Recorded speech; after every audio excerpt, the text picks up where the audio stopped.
Hey tubers, it's me again, Ben, coming to you from my garage again. The reason I'm doing this is we've had a little run of bad weather again. It's not terrible, but we've had rain or thunderstorms every day since like Thursday, and it's Monday, August 1st, and we're supposed to have rain again later on today, and or thunderstorms. And tomorrow too, so it's not going to clear up till Wednesday, so I figured I'd take that time to show you some modifications I've done to my kayak. So let me get started. The first upgrade or mod, it's kind of a three-part mod for the same thing, but I'm going to count it as three separate ones, and it's on my my fish finder. I had a rough time with the fish finder. It was too far to reach the display.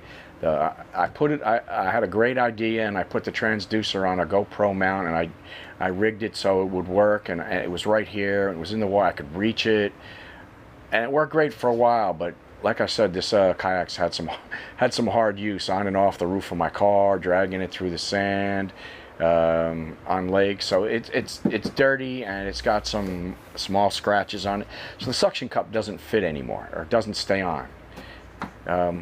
I'll be fishing, and all of a sudden the screen will go blank, and I'll be like, what the? And I'll look around, and I'll see my transducer floating in the water and have to stick it on again. And it happens like every 20 minutes, so it's gotten annoying. So I decided to put a more permanent mount for it. So what I did was I took the Scotty gear extender, which you used to see over my left shoulder with my camera on it. I took that, and I stuck it.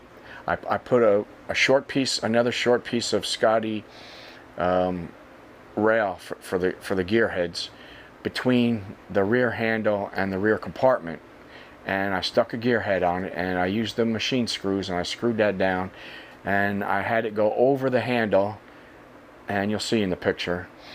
And then what I did was I turned the gear head down, and I accidentally found that a piece of 3/4 inch PVC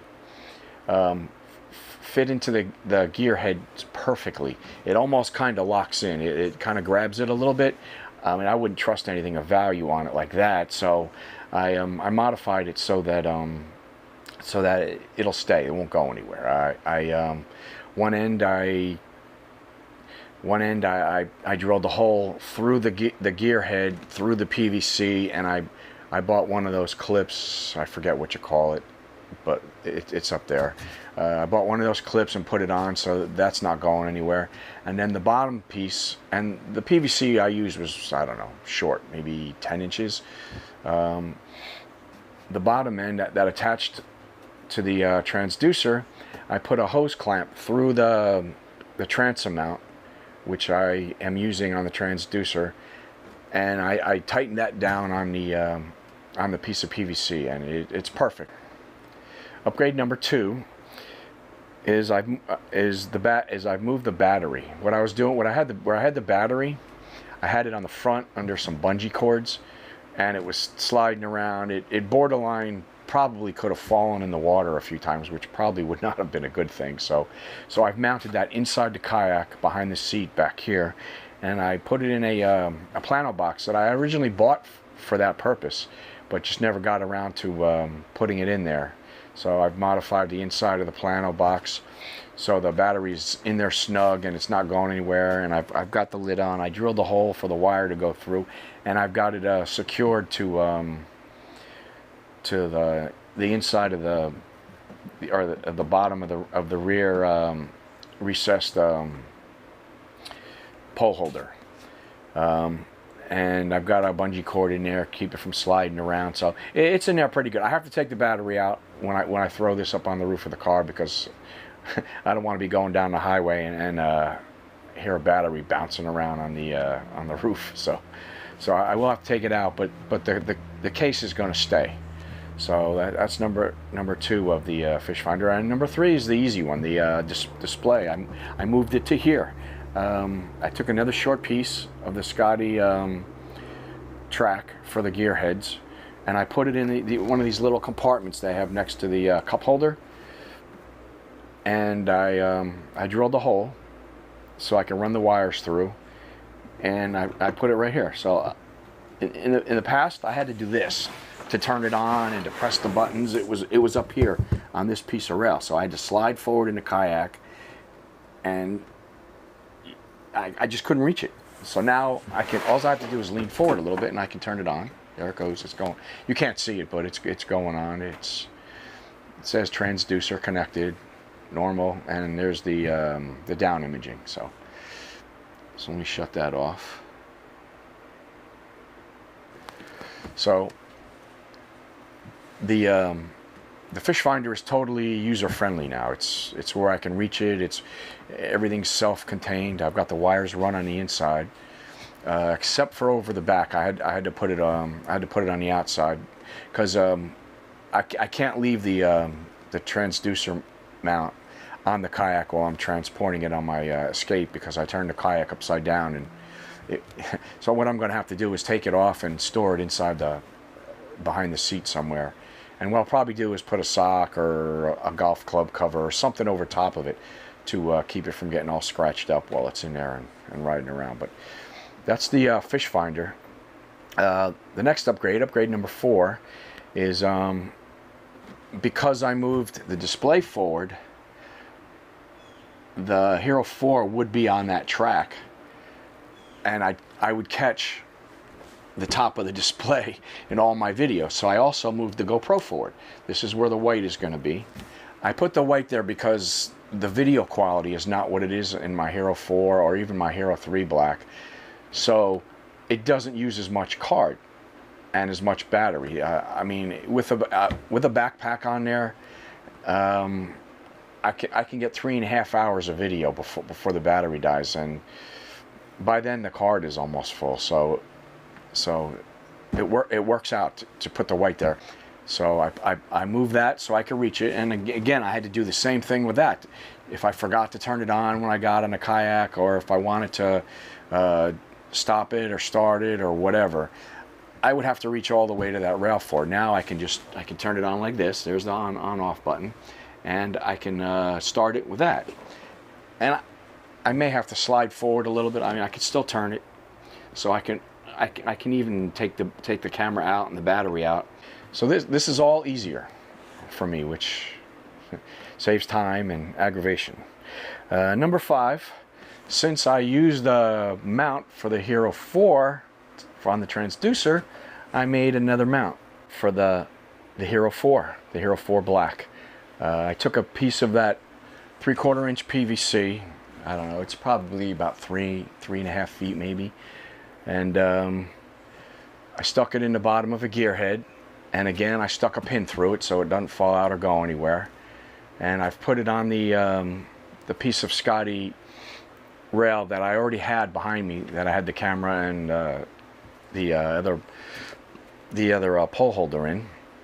And then I put a cap on this end and put a pin through it so it stays on, and then I put a screw through it and permanently attach the Scotty camera mount, so it will swivel if I wanted to. I saw a couple other guys had this view on their kayak, so I liked it. I mean, mine was, it always caught half of my head or my shoulder coming around, unless I had it aimed out there. Now this is going to go right overhead. It's going to get none of me, and you're going to get more of a view of what's going on. I can put it on wide if I really want to show everything, or I usually keep it on medium, but I can put it on wide if I really want to show everything and don't need to get any detail. The only problem I have is this rail is not perfectly level. It tilts forward, so when you put the pole on it, it's tilting forward, so you can see it bounces around. So if I'm like in the water doing this, I might have a problem getting decent video. So I have to actually physically take it on the water, see how it looks, and before I determine that this is the best way to do this. I may have to try and mount it straight up or mount it more permanently to the kayak, but this is what I'm going with for now. Most of my video, I think, comes from the Hero 3 white up front anyway, so, but we'll see. But that's mod number 5. Mod number 6 and mod number 7, they're not really big mods to the kayak. They're just little improvements that I made. I had a problem with the rear rod holder where this was shorter. I took a longer extension and I put it on the rod holder itself. The old one was shorter, and when I stuck it in the gear head behind me, it's not in the gear head now because I ran out of gear heads. I had to permanently mount the one for the transducer in the back, so I only have 4 gear heads. So I've ordered a couple more and they haven't come yet, but this usually sits behind me right about here, and with it only being a short piece, I had a hard time getting my pole out because it's got a lock in the top. I had a hard time getting my poles out of it. I did, like, you know, it was rough. So this is about twice as long as it was before, so I should be able to just reach up, turn it from here, and get my pole out without much effort. So that's an easy one. That's number 6.